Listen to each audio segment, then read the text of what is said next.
IntoUniversity FM, the sound of the future. In an hour from now, Chris Ledyard will be revisiting the scandals surrounding the notorious play The Romans in Britain. That's in living memory at 11 o'clock here on Radio 4. But first, it's time for Woman's Hour with Jenny Murray. Good morning. Essex County Council has announced it's to close all its children's homes in favour of foster care. Why is a man who was raised in a home campaigning to keep them? Big Feet weave your tales of woe. And the baby bore. Can you stay friends with someone who will go on about her child? Now, tomorrow is the day sixth formers across the country will have been dreading. The A-level results will be published and they'll know what the next few years will hold. But do they have the right A-levels? As you may have read in the papers, the chief executive of UCAS, Mary Kernock-Cook, has been critical of the way some young people are advised on what they should study, suggesting softer subjects such as media or environmental studies will garner better grades than maths or physics and look more impressive in the league tables. Well, Mary joins us on the line. Mary, what evidence have you that schools are encouraging softer subjects to improve their league table position? Well, first of all, Jenny, can I say that I don't really subscribe to the concept of softer or harder subjects, but what I can tell you from the data that UCAS has available is the qualifications that give you the best foundation to apply for higher education for university or college. And without a doubt, that is still A-levels. Now, if I look at the numbers of young people who were taking more vocational or applied type subjects such as BTECs, instead of GCSEs, it was 364,000. You know, that's nearly half the cohort. And what I see is that people who do BTECs at GCSE level are more likely to progress to BTECs or similar qualifications at level 3, which is equivalent to A level.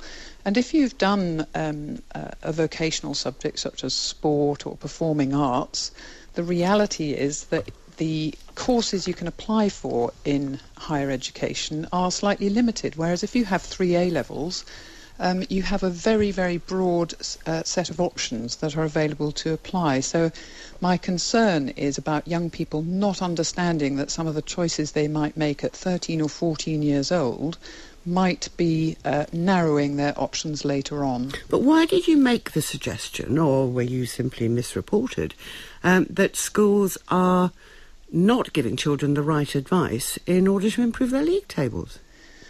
Well, I certainly didn't say that directly, but I do think that in the current league table regime, where some of the vocational type qualifications, which I think are generally easier to achieve than GCSEs and count for something like 4 equivalents, that some schools have been very willing to direct young people to those qualifications because it helps them in their league table positions, and that's what they're being measured on. They're not being measured on how many people they help to progress to higher education, which I'm not suggesting to exchange the measures, but I think we do have to take account of what young people, what destinations young people have at the end of their education, and not just at 16. So are you saying if a youngster has studied, shall we say, media and environmental studies at A level, they don't have a chance of getting into a decent university? I don't think that's the case, but the most selective universities will overwhelmingly admit applicants who have A levels. So if I look at the Russell Group or the 1994 Group, the more selective research-based institutions, over 90% of their admissions are from candidates who have A-levels rather than other qualifications. But so it's but not our impossible. understanding of what you had said, certainly in the way that it was reported, was that you were concerned that young people were not being directed into the right A-levels. I think everyone assumes that on the whole you need 3 pretty good A-levels to get into a university. But what you were saying was you didn't think the subjects were the right subjects. I'm not going to advise anyone to take, what subjects to take, because in the end, young people do need to pursue subjects that they're really interested in and passionate about. So I don't want to put anyone off following their passions. The point that was made in the interview that I did with the Sunday Times was that were young people being given the wrong advice if they find when they come to make their UCAS application for higher education, if they found they didn't have the right qualifications. And I think, the reporter was suggesting that would schools who don't usually send people on to selective universities, could they be excused? And I think my answer to that was definitely not. These young people, if they have that kind of aptitude, it's identifiable at an early age, and they should be getting the advice. And if the schools don't have that expertise in-house, then they should be looking for it elsewhere. Well, if you stay with us, Mary Kernock-Cook, we need to look at whether young people are being let down and not told that you have to have physics, chemistry and biology at A-star level if you want to be a vet or a doctor, and that media studies might not cut the mustard if you're hoping for Oxbridge.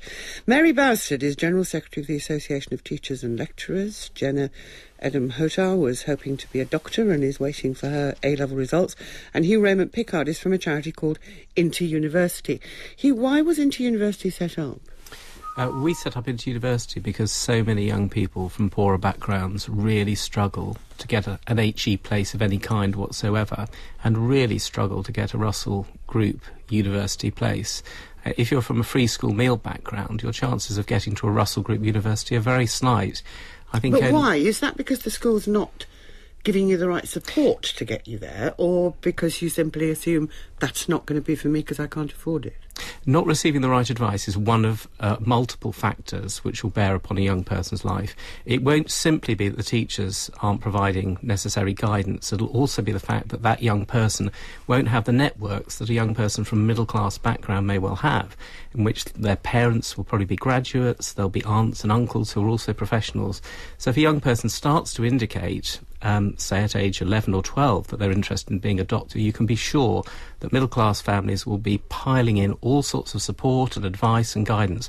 By the time that young person is making their A-level choices, they're going to be incredibly well informed about the pathways that are necessary. Jenny, what help was IntoUniversity able to give you? Well, they helped me a lot with application, personal statement, the UCAT exam, which I didn't get enough help for. This is the special exam you have to do if you want to be a doctor. And I revised for that like a week before because I didn't know, and I applied for it very late, and I actually applied for it the deadline that we had to have it by.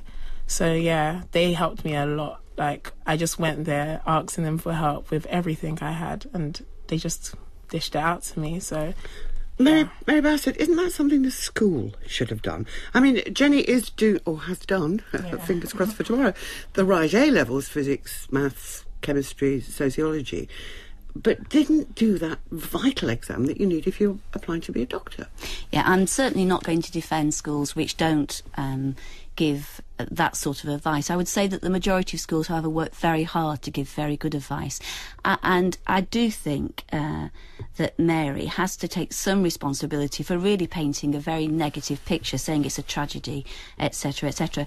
The vast majority of schools work really hard to give the best advice that they can. I would say several things. This is a very complex picture. There are far more students doing A-levels. There's a far wider range of degree choices. It's very often the case that a student at 16 doesn't know what career that they want to do, and they will make choices based on the subjects that they like and that they find interesting. And I'm glad that she said that, you know, she doesn't want to talk in the language of hard and soft subjects. I would say that an A-level in media studies gives you very, very complex and important skills. It's very akin to the degree I did, English, the ability to analyse information, to write coherently, to present coherently, to detect bias, to make an argument. So, you know, obviously we want students to get the right courses, but and we want them to get the right skills. Why does it seem, Mary Bastard, that universities would like you if you had an A-star in English but not really like you if you had an A-star in media studies. Well, it's interesting this, because I worked in schools for 11 years, then I worked in universities for 11 years, so I have some real experience of the divide. And I would say this, and it's very challenging to universities, but I'm going to say it. University academics who did traditional degrees, traditional A-levels and GCSEs themselves, don't really know about the school curriculum, don't really know about the new subjects and the skills and abilities that they offer, and aren't that really bothered to find out. And what they prefer to do is rest in lazy certainties of what they did is appropriate for everybody else. So universities have an issue to address here. Mary Kennett-Cook, are you in this same class that Mary Bastard is suggesting? People who look back at what they did and think, well, we want everybody to do the same, and don't recognise the value of a subject like media studies? Well, I think the main problem with media studies is that it's had a very bad press. And one of the things that media studies doesn't really do is necessarily prepare you for a career in media. But there is lots of evidence, as Mary Bastard said, that media studies, the skills and the knowledge and the understanding that young people gain from pursuing media studies at GCSE, A-level or even degree level are highly valued in the workplace.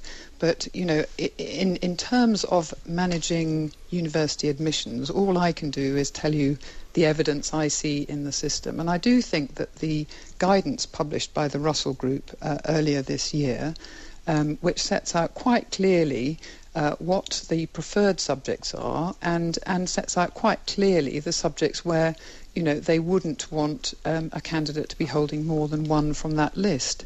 And so I don't think there's a kind of inbuilt bias against, media studies, which always seems to get is always the example picked, or other subjects. I think that universities and colleges have always been picky about what combination of subjects young people need to best prepare them for degree outcomes. And Hugh, hang on, let me put to Hugh. Hugh, what would be your advice to a youngster who said, I want to be a journalist or a lawyer? Well, somebody who's got a very definite career objectives needs some really excellent advice, not just about their A-levels, but also about their GCSEs, so that they've made sure they're adequately prepared to do the A-level subjects that they need to do to pursue their career. And then they need some really good guidance, not just about their A-level choices, but about which institution they'll attend and which course they'll go on to do. And this sort of advice is difficult for schools, I think, to provide. It's a labyrinthine range of choices you've got to make about higher education, and those choices are made over several years, and that's all been compounded now for poorer students by the decisions they have to make about fees. Each individual higher education institution has got its own mix of fees, fee waivers, bursaries, then there's the living expenses question, and then you're trying to pick the right institution to go to and the right course and so on. Schools finding it difficult to provide that advice.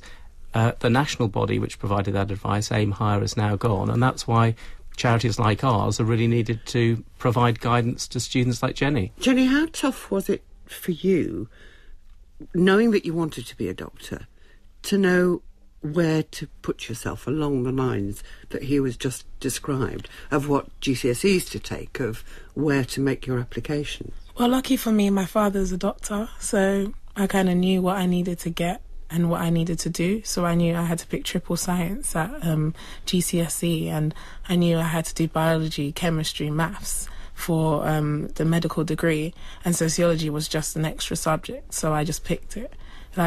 And most of the time they do tell you, pick biology, pick chemistry. So I kind of knew, and I researched most of it on my own. I looked on internet for the league tables, and I looked at what grades I needed, what universities are good for the course I'm going to do. So most of the time I actually knew what I was doing, but I just needed that extra push and a little bit more help. So you've got the right subjects. The results come tomorrow. Yeah. What do you think you'll be doing in September, October? Well, hopefully I'm going to go to Queen Mary's doing biomedical sciences. And after that, I want to do a postgrad medical course, and, it goes from there. And satisfy your dad by being a doctor just like him? Yeah. Do you think? Yeah. As much as it's so important for my dad, I think this is the right career choice for myself.